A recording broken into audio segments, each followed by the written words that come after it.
அதாவது அண்ணாமலைன்னு ஒருத்தர் உண்டு. அவர் வந்து எப்படின்னா ஐபிஎஸ் பாஸ் பண்ணிட்டு எஸ்பியாக இருக்கார் அண்ணாமலை.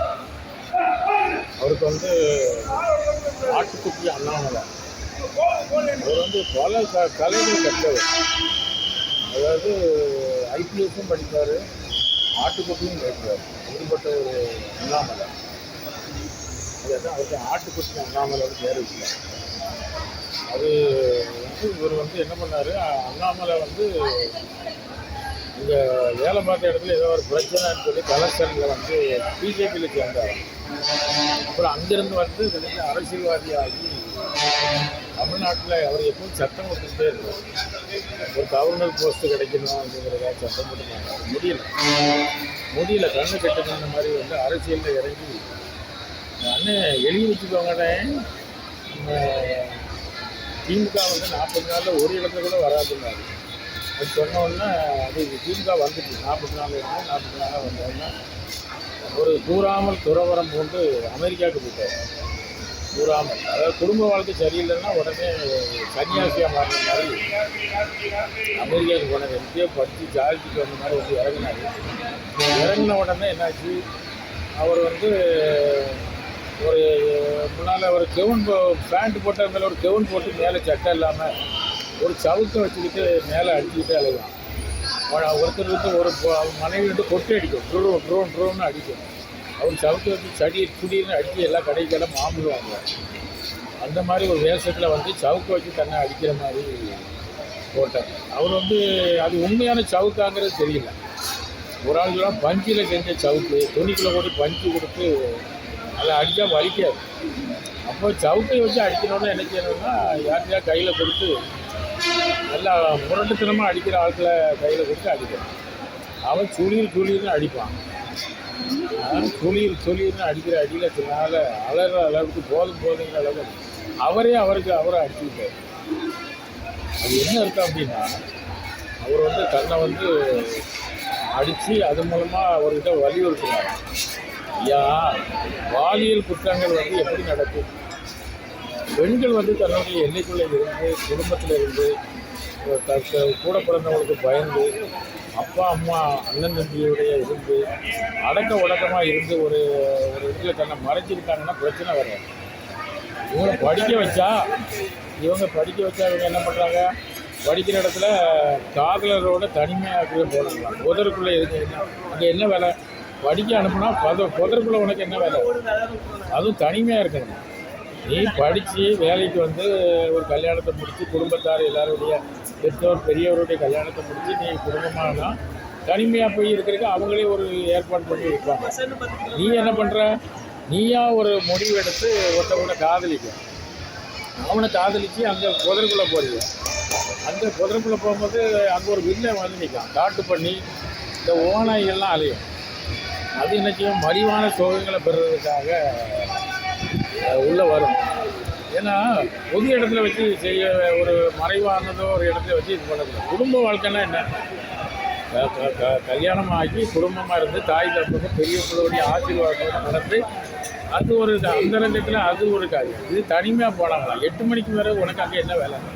இந்த பையன் அதை பார்த்துக்கிட்டே இருந்தேன். இவன் ஒரு காட்டு பண்ணி ஓனாய் இது வந்து இப்படி நிறைய நாள் பண்ணியிருக்கு. அப்போ இது யார் மேலே தப்பு? தாய் தப்புங்க படிக்கட்டோட்டு அனுப்பியிருக்காங்க, குழந்தைகளை வச்சு அனுப்பியிருக்காங்க. இது படிச்சுட்டு வர்றதுக்கு இது என்ன தனிமையாக போகிறது என்னது? அப்போ நீ பெண்கள் வந்து ரொம்ப கவனமாக இருக்கணும்ல. தன்னுடைய அதாவது ஒரு ஆம்பளை வந்து எங்கே போனாலும் ஆம்பளையாக போயிட்டு வந்துடுவான். பொம்பளை வந்து எங்கேயா போய் இப்படி மாட்டிக்கிட்டால் வயிற்றில் வாங்கிட்டு தான் வரணும். அப்போ இதை போய் அரசியல் பண்ணுறானுங்க. அதுக்கு ஸ்டாலின் என்ன பண்ணுவார், உதயநிதி என்ன பண்ணுவார், எங்கேயாவது அந்தரங்க லீலைகள் நடக்கிற இடத்துல போய் இவங்க போய் கண்காணிச்சிட்டு இருக்க முடியுமா? இது முறையானது, இது முறைகேடானது அப்படிங்கிறத போய் இவங்க போய் 2 பேரும் பார்க்குறதுக்காக இருக்காங்க. அதுக்கு காவல்துறை எல்லாம் இருக்குது. இது தப்பு யார்? இது பெண்ணுடைய தப்பு. அந்த குறிப்பிட்ட டைமில் வீட்டுக்குள்ளே போயிடணும், மறைஞ்சிக்கிடணும், அன் டைமில் வெளியே போகக்கூடாது, இதெல்லாம் இருக்குல்ல. இதை வச்சு ஒரு அரசியல் தேடிட்டு அந்த ஆட்கள் அழைக்கிறாங்க. அது மெட்ராஸில் இப்போ அப்படி தனியாக போகிறாங்கன்னு வைங்களேன். அந்த பெண்ணை வந்து இந்த ஓனாய் வந்து துரத்தும் போது காட்டு பண்ணி வரும்போது எம்ஜிஆர்னா என்ன பண்ணுவாருன்னா நல்லா அடிப்படி போட்டு சட்டை போட்டு அந்த வில்லரை அடித்து வீழ்த்திட்டு கதாநாயகியை காப்பாற்றுவார். இந்த பையன் ஒரு 2 அடியில் ஓடிட்டான். அவன் அந்த பிள்ளைய உண்மையாக நேசிக்கிறதுனால நின்று போராடி சண்டை போடணும். என்ன மூக்கில் அடித்து ஒரு குத்து குத்தணும், கண்ணில் 2 விரலை வச்சு ஒரு குத்து குத்துனா போதும். திரும்ப அடிக்காமலாம் நில குலைஞ்சி போயிடும். அந்த தைரியம் இல்லை. அவன் ஒரு காதல், அவனை நம்பி இந்த பிள்ளை காதலிச்சு அங்கே போய் கற்பை இழந்து. இன்றைக்கி தான் நடந்துக்கிட்டு இருக்கு. ஆளை பார்த்து, ஆடையை பார்த்து, அழகை பார்த்து, ஆரவார நடையை பார்த்து நீ வந்து அவங்களாம் ஆசை கொள்ளாதுன்னு வாத்தியார் பாடியிருக்கார். வாத்தியார் பாடல டிஎம்எஸ் பாடியிருக்கார். அப்போ இந்த அறிவுலாம் கிடையாது. கொஞ்சம் எடுக்க போய் மாட்டிக்கிட்டு சீரழிவு. தனிமைக்கு எப்போ வரணும்? பெற்றோர்களுடைய ஆசீர்வாதத்தோடு, பெரியவர்களுடைய ஆசீர்வாதத்தோடு, குடும்பத்தில் இனத்தில் கல்யாணம் முடிச்சு நீ படிக்க அனுப்பின இடத்துல 19 வயசில் உனக்கு என்ன ஒரு வாழ்க்கை? 19 வயசு திருமண வயசு கிடையாது. இதை வச்சுக்கிட்டு அந்த ஆட்டுக்குட்டி அண்ணாமலை, அரைகுறை அண்ணாமலை இதை வச்சு அரசியல் பண்ணி அவங்கள பாலியல் குற்றம் நடந்தால் எல்லா இடத்துலையும் ஒரே இடத்துல கருத்து போய் காப்பாற்ற முடியும். எம்ஜிஆர் அந்த படத்தில் அந்த நாளில் காப்பாற்றுவார். எப்படி காப்பாற்றுவாருன்னா, ஜன்னலில் கண்ணாடியை உடைச்சிட்டு உள்ளே வந்து விழுந்து அந்த வில்லனை அடின்னு கள்ளப்பாட்டு நடராஜனை போட்டு அடின்னு அடித்து காப்பாற்றுவார். இதெல்லாம் நம்பியாரை போட்டு வெளுப்பார். அப்படின்னு கதாநாயகர் தான் காப்பாற்றுவார். இது அவர் முதலமைச்சராக இருக்கிற ஸ்டேட்டு வந்து ஒரு பெரிய மாவட்டங்கள், மாநிலங்கள் நிறைஞ்ச ஒரு பெரிய இடத்துல அவங்க உடனே அவங்கள வந்து குற்றம் சொல்லி இப்போ ஆட்சியை இது பண்ணி நம்ம எடப்பாடி காலத்தில் ஒன்றுமே நடக்காத மாதிரியும் அவர் இந்த பாலியல் குற்றங்களை வந்து ரொம்ப அவர் கண்டக்ட் பண்ணுற மாதிரி பேசுகிறார். அவர் காலத்தில் என்ன நடந்தது? சாத்தாங்குளத்தில் நடந்த சம்பவங்களை பார்க்கும்போது போலீஸை அத்துமீறி குடிவெறி போதையில் 2 பேரை போட்டு அடித்து கொன்று தொப்பியெல்லாம் இழந்து ஜெயிலுக்குள்ளே அடித்து போடுவாங்க. இந்த அண்ணாமலைக்கும் சரியான ஒரு இது இல்லை, நாலேஜ் இல்லை. இதை வச்சுக்கிட்டு ஒரு அரசியல் தேடிக்கிட்டு அப்படி ஒரு இவர் இந்த உண்மையிலே ஒருத்தர் என்ன பண்ணுவான், அவருக்கு ஒரு கெவுனை ஒரு பேண்ட்டை மாட்டி ஒரு பலூன் சூட்டு மாதிரி போட்டு அது மேலே ஒரு கெவுன் போட்டுக்கலாம், வேறு சட்டை போட மாட்டான். ஒரு சவுட்டை எடுத்து தன்னை அடிச்சுக்கிட்டே அலைவான். அது சவுட்டை அடியும் அவன் மேலே படாது.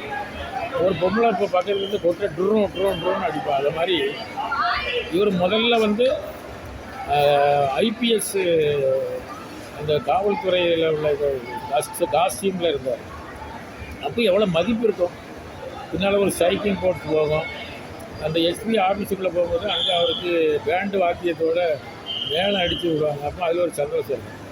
அவர் அதை விட்டு வெளியே வந்து ஆட்டுக்குட்டியை மேய்ச்சி அடுத்த கட்டம் வந்து என்ன பண்ணுறாரு, ஆட்டுக்குட்டியை மேய்ச்சிட்டு கடைசியில் வந்து அரசியலுக்குள்ளே வந்தார். அங்கேயும் அவருக்கு வந்து ஒர்க் அவுட் ஆக மாட்டேங்குது. இப்போ இந்த மாதிரி சாமியார் வருஷத்தில் வந்தாச்சு. பேசாமல் இவர் வந்து நித்யானந்த மாதிரி ஒரு தீவை ஒன்று விலைக்கு வாங்கி தீவு மாதிரி எங்கேயாவது ஒரு இடத்துல போய் இருந்து ஒரு ராஜ்யத்தை அமைக்கலாம்.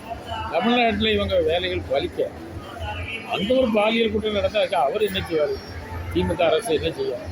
எல்லா இடத்துலையும் போலீஸ் போட்டிருக்காங்க, ப்ரொடெக்ஷன் போட்டிருக்காங்க, ரோந்து இருக்குது. ராத்திரி 10 மணிக்கு மேலே ரோந்து போகிறாங்க. அப்புறம் இப்படி யாரெல்லாம் இப்படி பீச்சுக்குள்ளே அங்கங்கே கள்ளத்தொடர்புக்குள்ளே அவங்க போய் புதருக்குள்ளே இருக்காங்கன்னு பார்த்து காப்பாற்ற முடியுமா?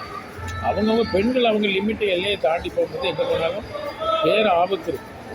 இதை வச்சுக்கிட்டு ஒரு அரசியல் பண்ணுறாங்கன்னா இது என்னையா? இது ஒரு மலிவான ஒரு இதை உடனே ஒரு கியர் போட்டு அதை வச்சு ஒரு அரசியல் ஆக்கி உடனே வந்துடுது. கனவுலையும் நடக்காது உங்கள் அரசியல் இந்த தமிழ்நாட்டில் செல்லாது.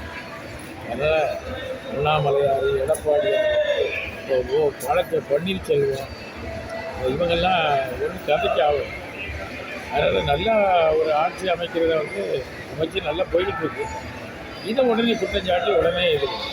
இதனால் யாரும் வந்து அது வந்து அவங்களோட பெண்கள் வந்து அந்த கற்பை காப்பாற்றிக்கிறது. நேரத்தோடு வீட்டுக்குள்ளே இருக்கணும். விளக்கு வச்சு நேரம் வந்தால் வீடு இருக்கு பொறுத்திக்கும்.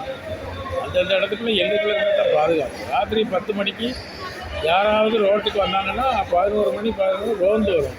அவங்க கேட்பாங்க எங்கே போகிறா என்ன விஷயம்னு கேட்பாங்க. அப்போ அந்த நேரத்தில் வீட்டில் படுத்து தூங்கணும். எந்த இடத்துல வேலை பார்க்கணுமோ அங்கே ரெஸ்ட்டு எடுக்கக்கூடிய இடத்துல இது அந்த பெண்ணு மேலே அவங்க இந்த இப்போ உள்ள பிள்ளைகள் மேலே உள்ள தப்பு. அதை அரசாங்கத்தை குற்றப்படுத்தி அரசு நல்ல ஆட்சி பெற்ற அரசை வந்து குற்றப்படுத்தணும். இதை வச்சுட்டு ஒரு மலிவான அரசியல் தேடாது. இதுலேயும் வழக்கம் போல் அண்ணாமலைக்கு எந்த வெற்றியும் கிடைக்கும். இதை வந்து வெளியிடுறது யாருன்னா அகில இந்திய கிறிஸ்தவ முன்னணி முன்னேற்ற முன்னணி இயக்கம் தூத்துக்குடி மாவட்டம்.